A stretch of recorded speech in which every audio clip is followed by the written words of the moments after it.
কেমন সংকট? সেটা হচ্ছে জ্বালানি সংকট, যেটা হচ্ছে সন্ধ্যার পর থেকে আমাদের এখানে কিন্তু আগে থেকে ছিল না।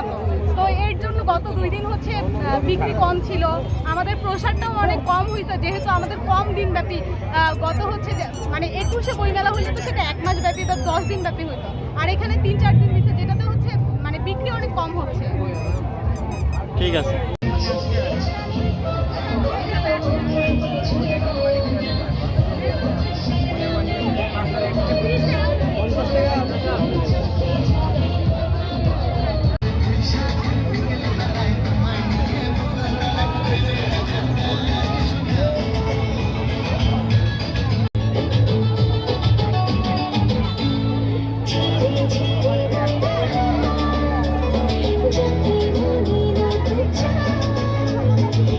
Thank you.